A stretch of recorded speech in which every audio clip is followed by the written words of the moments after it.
7 साल पहले रोहिणी सरकार की लाइफ में एक ही दिक्कत थी। उसका वजन पीसीओएस के कारण उसका वेट कभी घटता ही नहीं। मोटी नहीं थी, हेल्दी थी। फिर भी उसे लगता है कि कोई उसे पसंद नहीं करेगा। ज्यादा खूबसूरत नहीं थी लेकिन चब्बी और क्यूट थी। कॉलेज में सबसे साइलेंट रोहिणी ही थी। फर्स्ट ईयर की स्टूडेंट है, बीबीए करने दिल्ली आई है। हॉस्टल में रहकर भी इंट्रोवर्ट थी। उसके सिर्फ 2 दोस्त थे, अनुषा और प्रीति। प्रीति दिखने में सुंदर थी और पतली भी। जब भी लड़के उसे पटना चाहते पहले रोहिणी से दोस्ती करते और फिर प्रीति से।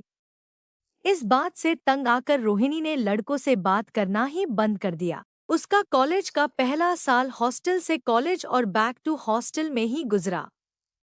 ऐसी ही बोरिंग जिंदगी बिताने का इरादा था रोहिणी का। लेकिन उसे अभी कहाँ पता था कि निकित नाम का तूफान उसके जिंदगी में आने वाला है। मिलिए, निकित हिरेमठ है। बेंगलुरु में रहने वाला निकित अपने पेरेंट्स का एकलौता है। काफी रिच फैमिली से बिलोंग करता है। रंग उसका सांवला, हाइट 6 फुट, मस्कुलर बॉडी। वो कहते हैं ना टॉल, डार्क और हैंडसम। ये उसका परफेक्ट डेफिनेशन था। उसे न अपने रंग से प्रॉब्लम था और न बेंगलुरु से दिल्ली जाने में दिक्कत थी। उसके पापा आर्मी में है। निकित सेकंड ईयर बीबीए पढ़ रहा था जब उसके पापा की पोस्टिंग दिल्ली में हुई। तीनों को सब कुछ छोड़कर दिल्ली शिफ्ट होना पड़ा। लकीली निकित को सेकंड ईयर की एडमिशन मिल गई दिल्ली यूनिवर्सिटी में। आज निकित बेंगलुरु से दिल्ली आया अपने पेरेंट्स के साथ और सामान ठीक से रखने में हेल्प करने लगा। उनका फर्नीचर तो आ गया था लेकिन सेट करना निकित का काम था। निकित, सोफे उस कोने में शिफ्ट कर दे और टेबल यहाँ रख, उसकी माँ मंजुश्री जैसे जैसे कह रही थी वैसे वैसे निकित करते जा रहा था। राजशेखर हिरेमठ, निहित के पापा, कांच के सामान निकलकर शोकेस में रख रहे थे। जब गैस स्टोव सेट हुआ, मंजुश्री जी ने तीनों के लिए खाना बना सर्व किया। मुझे दिल्ली यूनिवर्सिटी से कंफर्मेशन मिल गया है। मैं अगले हफ्ते से कॉलेज जा रहा हूँ, निकित ने कहा। राजशेखर और मंजू जी दोनों खुश थे और अपने बेटे को ऑल द बेस्ट कहकर आशीर्वाद दिया। अगले एक हफ्ता कैसे निकल गया पता ही नहीं चला। अपने पेरेंट्स की हेल्प करते करते निकित बाकी सारे काम भूल गया और घर सेट करने में लग गया। अगली मंडे को वक्त पर निकित रेडी हुआ और कॉलेज अपने नए बाइक पर चला गया। रोज की तरह कॉलेज में भीड़ ज्यादा थी। नया साल, नए क्लासेस, इसी एक्साइटमेंट में बच्चे कॉलेज आए और अपने अपने दोस्तों से मिलकर प्लान्स बनाने लगे। रोहिणी के लिए ये साल कुछ नया नहीं था। पिछले साल के तरह अनुषा के साथ आई और फर्स्ट बेंच पर बैठ टीचर का वेट करने लगी। लेकिन प्रीति दूसरे दोस्तों के साथ आज लेट आने वाली थी। बहुत दिनों बाद मिले थे तो गॉसिप तो बनता है ना। गार्डन में सब बैठकर बात कर रहे थे जब बाइक से उतरकर एक लड़का अपना हेलमेट हटाया और उनके पास जाकर पूछा, एनी आइडिया दो, एंडी ईयर क्लासेस कहाँ है? प्रीति आंखें फाड़ उस लड़के को देखने लगी। दिखने में एक्टर विक्की कौशल से कम नहीं था और जब अंग्रेजी बोलना शुरू किया उसकी ब्रिटिश एक्सेंट सुन 2-3 लड़कियां वही दिल दे बैठी। ओह, मैं बताना भूल गई। निकित ने स्कूल की पढ़ाई मैनचेस्टर में की थी इसलिए ये एक्सेंट है। स्कूल खत्म कर इंडिया वापस आया और अपने पेरेंट्स के साथ दिल्ली शिफ्ट हुआ। And what is your name, handsome boy? Preeti ने पूछा। निकित। पर क्यों? निकित ने पूछा। और हिंदी भी बोल लेते हो? फर्स्ट ईयर में हो? प्रीति ने पूछा। नहीं, सेकंड ईयर में, निकित अब इम्पेशेंटली बोला। लो, ऐसे तो हम इसकी रैगिंग भी नहीं कर सकते, पीछे खड़े एक लड़के ने कहा। करना भी नहीं चाहिए। इट्स रॉन्ग, निकित ने कहा। जी जज साहब, आप जाइए और दूसरे से पूछिए, उस लड़के ने कहा। गुस्से में निकित जाने लगा तो प्रीति उसके पास आते हुए बोली, सॉरी सॉरी, हम तुम्हें रैग नहीं करना चाहते थे, बस यूं ही मस्ती कर रहे थे। Please come with me. प्रीति उसे वापस ले आई और सबने स्माइल करते हुए अपना इंट्रो दिया। जयेश वो लड़का था जी निखित को जज बोल रहा था, इसलिए निखित को अभी भी वो नहीं पसंद। वैसे क्या पढ़ने आए हो? विनीत ने पूछा। बीबीए, निखित ने कहा। ओह, तुम तो हमारे क्लास के निकले। चल मार यार, हम तुझे ले चलेंगे, कहकर जयेश उसे अपने साथ ले जाते हुए कॉलेज की टूर कराई। आखिरी में पांचों क्लास में आ गए। सबसे इंट्रोड्यूस करते हुए जयेश ने बताया कि निखित क्लास का नया स्टूडेंट है और सभी उसकी हेल्प करें। सब ने एक एक कर अपना इंट्रोडक्शन दिया, लेकिन इस तमाशे में रोहिणी को कोई इंटरेस्ट नहीं था। इसलिए जब उसकी बारी आई, रोहिणी अपने नोट्स लिखते हुए ही बोली, माई सेल्फ रोहिणी। बाकी जानने की जरूरत नहीं, आगे बढ़ो। उसकी बात सुन निखित पहली बार मुस्कुराया और मन ही मन कहा, इंटरेस्टिंग। अनुषा ने अपना इंट्रोडक्शन दिया, फिर बाकी बचे हुए बच्चे। जब बैठने की बारी आई, जयेश ने उसे अपने साथ बैठने को कहा, लेकिन प्रीति ने उसे अपने साथ बिठाया। लो, आते ही इसे अपने मुट्ठी में कैद कर लिया, अनुषा ने धीरे कहा। रोहिणी को कोई फर्क ही नहीं पड़ रहा था। इनफैक्ट उसने अभी तक निखित को देखा भी नहीं था। हु केयर्स, कहकर रोहिणी सामने देखने लगी। टीचर अंदर आई और क्लास शुरू हो गई। और पीछे बैठे निखित की नज़र रोहिणी से हटी ही नहीं। रोहिणी कौन है? निखित ने जयेश से पूछा। वो बहन जी है, क्लास की मोटी मैडम।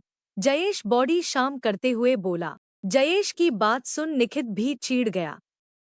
जो जैसे है उसे वैसे रिस्पेक्ट करना चाहिए, ना कि उसका मजाक उड़ाए।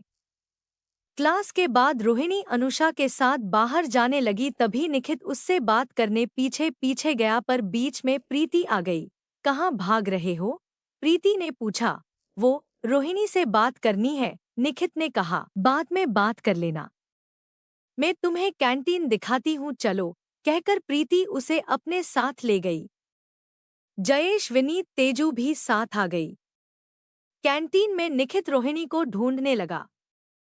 रोहिणी एक कोने वाले टेबल पर बैठ होमवर्क कंप्लीट कर रही थी और अनुषा चाय पी रही थी। निखित सबसे 2 मिनट कहकर रोहिणी से मिलने गया।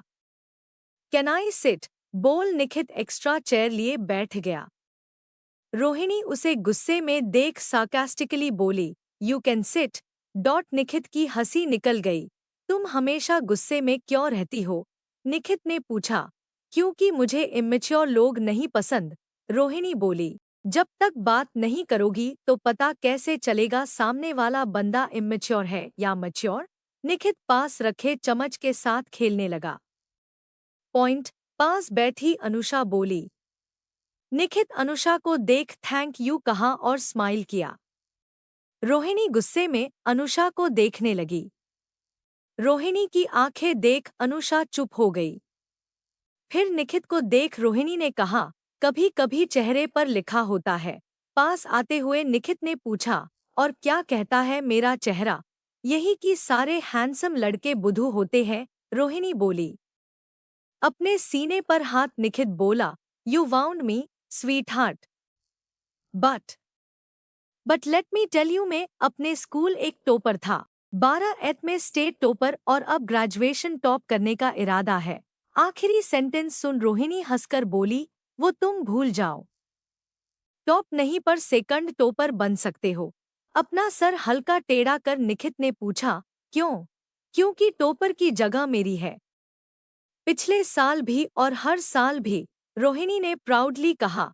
ओह, तो तुम मेरी कॉम्पेटिटर हो, निखित पीछे होते हुए बोला। रोहिणी ने कहा। ठीक है मिस कॉम्पिटिटर, देखते हैं कौन फर्स्ट आता है, निखित बोला। पढ़ाई कहाँ की है तुमने? रोहिणी उसका ब्रिटिश एक्सेंट सुनकर बोली, इंग्लैंड में। लेकिन मुझे कमजोर मत समझना डार्लिंग। गेम इज ऑन, निखित ने कहा। I love challenges, Honey, sexy smile देते हुए रोहिणी ने कहा। अगर मैं फर्स्ट आया तो तुम्हें मेरे साथ डेट पर चलना होगा, निखित ने कहा। निखित रोहिणी को आंख मार अनुषा को बाय बोल चला गया। उसकी हिम्मत। रोहिणी गुस्से में बड़बड़ाने लगी। फिर अनुषा को देखकर बोली, देखना अब तो मैं ही फर्स्ट आऊंगी। उसके साथ डेट? नेवर। पर क्यों? इतना हैंडसम तो है। अनुषा ड्रूल करने लगी। यही तो दिक्कत है अनु। कभी हैंडसम लड़कों पर भरोसा नहीं करना चाहिए। वो बस आएंगे, अपना काम निकाल चले जाएंगे। इन्हें लड़कियां और उनकी फीलिंग्स से कोई मटकाव नहीं है। Just a playboy. Rohini Nikhit को देखकर बोली, जो अब जयेश विनीत के साथ बात कर रहा था। जैसे उसने महसूस किया हो। पलटकर रोहिणी की ओर देखा। रोहिणी गुस्से में उसे देख रही थी। ये तुमसे किसने कहा? अनुषा रोहिणी से पूछी। तू मुझे देखनी अनु। मेरी फिगर देख। मेरे चेहरे पर आए असाइन को देख। तुझे लगता है कोई भी लड़का मेरे पास आएगा? इस चब्बी स्टमक को पीछे से हग करेगा? इस पिंपली फेस पर किस करेगा? इस इरेगुलर पीरियड्स वाली से शादी कर बच्चों के ना होने का रिस्क लेगा? रोहिणी ने पूछा। रोहिणी की बात सुन अनुषा को उस पर तरस आने लगा। प्लीज, मुझे तेरी सिंपैथी नहीं चाहिए। फिलहाल पढ़ाई पर ध्यान देना है। ऐसे रिलेशनशिप्स के लिए वक्त नहीं है मेरे पास। यहाँ ग्रेजुएट होने के बाद अपनी लाइफ जैसे चाहिए वैसे जीना है। रोहिणी बोली। I am totally cool with it. Sorry, मैं ये बात पहले नहीं समझी। अनुषा ने कहा। कोई बात नहीं। अब चले? क्लास का वक्त हो गया है। रोहिणी बोली। हो चल, अनुषा बोली और बुक्स बैग लिए रोहिणी के साथ चली गई। दूसरे टेबल पर बैठा निखित रोहिणी को जाते देख जयेश से बोला, क्लास चले, बंक मारते हैं ना? विनीत बोला। सभी हाँ में हाँ मिलाने लगे, लेकिन निखित ने कहा, नो वे। मुझे फर्स्ट आना है। बाय गाइस, और वो भी चला गया। निखित का आज पहला दिन था, लेकिन जिस तरह वो रोहिणी के स्मार्ट ब्रेन्स की ओर खींचा चला जा रहा था, वो दिन दूर नहीं जब वो रोहिणी को प्रपोज करने वाला है। स्मार्ट ब्रेन्स, अब तो मैं ही फर्स्ट आऊंगा। निखित क्लास अटेंड करने चला गया। अगले हफ्ते मार्केटिंग के क्लास में मिस विनीता सबको असाइनमेंट दे रही थी। निखित से काफी इम्प्रेस्ड मिस विनीता उसे रोहिणी के साथ पार्टनर बना डाला। नो मैम, प्लीज किसी और मेरा पार्टनर बना दो। रोहिणी दुखियारी शक्ल बनाते हुए बोली। कल जब नौकरी करोगी तब सबके साथ तुम्हें काम करना होगा, तब क्या करोगी? मिस विनीता ने पूछा। रोहिणी ने धीरे से कहा, इसलिए तो खुद की कंपनी शुरू करूंगी और निखित जैसे लोगों को हायर ही नहीं करूंगी। तुमने कुछ कहा? जोर से कहो। मिस विनीता बोली। नहीं मैम, नथिंग। मैं निखित के साथ काम कर लूंगी, रोहिणी ने कहा। निखित मुस्कुराते हुए रोहिणी के पास बैठ गया। HII स्मार्टी ब्रेन, निखित ने कहा। स्टॉप बॉदरिंग मी, रोहिणी बोली। 200 वॉट की स्माइल निखित के चेहरे पर खिलने लगी। नेवर। ये कहाँ फंसा दिया मैम ने, रोहिणी खुद से बोली। मन ही मन मुस्कुराते हुए निखित ने सोचा, मैंने ही मिस विनीता से कहा था तुम्हारा पार्टनर बनाने। Sweet heart. रोहिणी निखित की मुस्कान देख बोली, मुझे ऐसा क्यों लग रहा है जैसे तुमने ही मिस विनीता से कहा तुम्हारा पार्टनर बनाने? निखित उसे देख हैरान होते हुए बोला, मेरा दिमाग खराब है क्या? रोहिणी उसे घूर कर देखने लगी, फिर अपने काम पर लग गई। कॉलेज के बाद दोनों लाइब्रेरी में बैठे असाइनमेंट करने लगे। उनके साथ क्लास के दूसरे बच्चे भी थे जो अपने अपने पार्टनर्स के साथ असाइनमेंट कंप्लीट कर रहे थे। क्योंकि इस असाइनमेंट के मार्क्स फाइनल्स में काउंट होने वाले था, इसे स्कोर करना जरूरी था। तुम्हारी प्रॉब्लम क्या है मुझसे? किताब बंद करते हुए रोहिणी ने पूछा।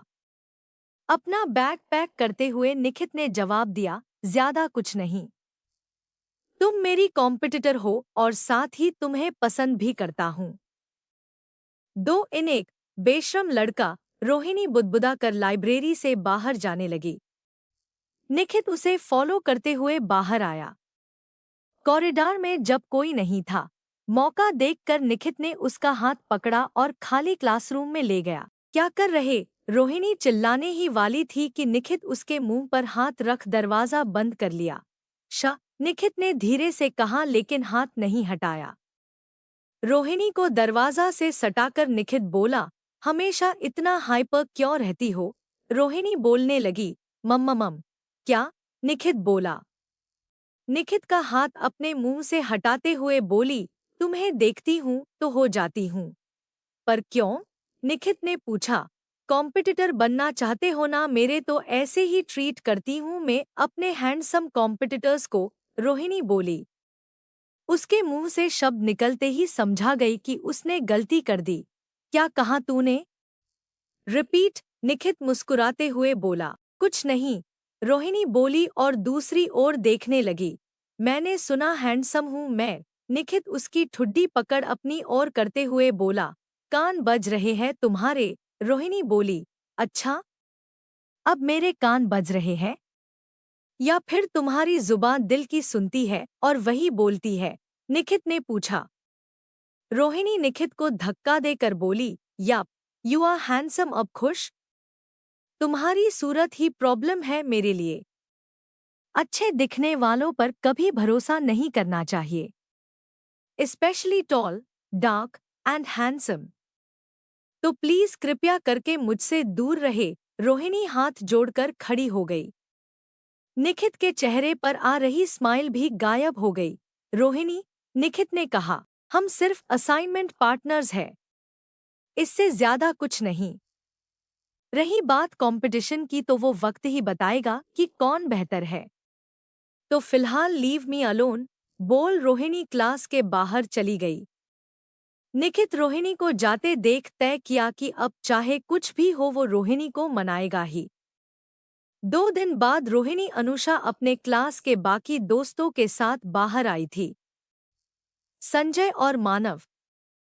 कभी कभी ये दोनों लड़के साथ बाहर घूमने जाते, क्योंकि ये दोनों भी फर्स्ट वेंचर्स थे। इनकी अच्छी बनती थी लड़कियों के साथ। तो तुझे निखित के लुक से प्रॉब्लम है? संजय ने पूछा। अपनी आइसक्रीम खाते हुए रोहिणी बोली। संजय, मुझे खुद पर शक है। सिंपल, किसी और पर उंगली उठाने का मतलब नहीं बनता। मैं कॉन्फिडेंट नहीं हूँ। हमेशा यही लगता है कि लोग मेरा यूज करेंगे और फिर फेंक देंगे, वरना कोई क्यों इस मोटी को पसंद करेगा? तू पागल है। ऐसे क्यों सोच रही है? संजय अपनी आइसक्रीम खाते हुए पूछा। होता है ब्रो। मैं भी अंडर कॉन्फिडेंट फील करता हूँ जब कोई सुंदर लड़की सामने आती है तो। अगर वो लड़की मेरे साथ फ्लर्ट करने लगे तो भी शक होने लगता है कि उसे क्या चाहिए। कौन सी बेट जितने आई है? मानव बोला। वैसे मानव की हाइट अच्छी है, लेकिन देखने में सांवला रंग है, कुछ ज्यादा ही सांवला, जिसके वजह से लड़कियां उसे मूड कर भी नहीं देखती। लेकिन जो भी उससे दोस्ती करता है उसका बेस्ट फ्रेंड बन जाता है, क्योंकि मानव का दिल गोल्ड है। वो दिल का बहुत अच्छा है। शायद इसलिए रोहिणी उसकी दोस्त है। और साहिल? वो एवरेज लुकिंग है, इसलिए रोहिणी को प्रॉब्लम नहीं है। उनके ग्रुप में थोड़ी बहुत सुंदर दिखने वाली अनुषा ही है, लेकिन उसे कोई रिलेशनशिप नहीं चाहिए। शायद इसलिए अभी तक संजय ने उसे प्रोपोज नहीं किया। तो क्या जिंदगी भर भागती रहोगी? और तुमसे किसने कहा कि तू सुंदर नहीं है? तू बहुत क्यूट है रोहिणी, संजय ने कहा। राइट, मेरी टायर्स देखी है? रोहिणी ने पूछा। टायर्स? संजय को समझ नहीं आया। रोहिणी उठी और अपना टॉप ठीक कर फोल्ड्स दिखाते हुए बोली, ये यहाँ 2 टायर्स हैं मेरे। न शर्ट टॉप पहन सकती हूँ, न क्रॉप टॉप, न स्लीवलेस क्योंकि आर्म्स गांधी दिखते हैं, न शॉर्ट स्कर्ट क्योंकि थाइस मोटे हैं। भागती हूँ तो हाथी लगती हूँ, लोग कहते हैं भूकंप आ रहा है। डाइटिंग करती हूँ, वेट लॉस के लिए तो एक दिन बाद चॉकलेट और आइसक्रीम खा लेती हूँ। क्रेविंग इतनी ज्यादा होती है कि कंट्रोल नहीं होता। ऐसे में तो बता, कोई लड़का क्यों मुझे पसंद करेगा? कोई इस चेहरे पर क्यों किस करेगा? रोहिणी की बात सुन सुनाज्य अनुषा और मानव चुप हो गए। यही तो सच है। संजय को भी अनुषा ही पसंद आई, जबकि रोहिणी ज्यादा स्मार्ट और इंटेलिजेंट है, फीलिंग्स को समझती है और ऑलराउंडर है। जब भी कोई लड़का रोहिणी से फ्लर्ट करने आता बिना मतलब के नहीं आता। या तो उसे नोट्स चाहिए या फिर अनुषा से दोस्ती या फिर प्रीति से दोस्ती। अब तो प्रीति भी रोहिणी को छोड़ दूसरे गैंग की मेंबर बन गई। रोहिणी के पास दिमाग तो था, लेकिन पीसीओएस के वजह से वेट भी। रोहिणी अपने आंसू छुपाते हुए बैग लिए निकल गई। मैं उसके साथ जाती हूँ, अनुषा ने कहा और वो भी चली गई। Do you face this too? Sanjay ने मानव से पूछा। अनफॉर्चुनेटली यस, मानव ने कहा। रोहिणी टैक्सी बुक कर घर जा रही थी जब उसके सामने एक जीप कंपास आकर रुकी। शीशे नीचे हुआ और निखित दिखाई दिया। रोहिणी गुस्से में दूसरी ओर देखने लगी। निखित भी काफी गुस्से में था, उसे रोहिणी के नखरे नहीं देखने थे। मैंने कहा बैठो, निखित ने जोर से कहा। निखित की बात अनुषा बोली, चल न रोहिणी, वैसे भी गर्मी बहुत है, तू जा, मेरी टैक्सी आ रही है। रोहिणी हाथ बांधे खड़ी थी। निखित का गुस्सा बढ़ गया और गाड़ी से निकल अनुषा से कहा, तुम गाड़ी में बैठ जाओ प्लीज। अनुषा चुपचाप बैठ गई। फिर आगे का दरवाजा खोल रोहिणी का हाथ पकड़ उसे खींचा। रोहिणी नखरे दिखाने लगी तो निखित गुस्से में उसे देखने लगा। निखित की आंखों को देख रोहिणी समझ गई कि वो किसी की नहीं सुनने वाला, इसलिए जाकर आगे बैठ गई। निखित गाड़ी स्टार्ट उन्हें वहां से ले गया।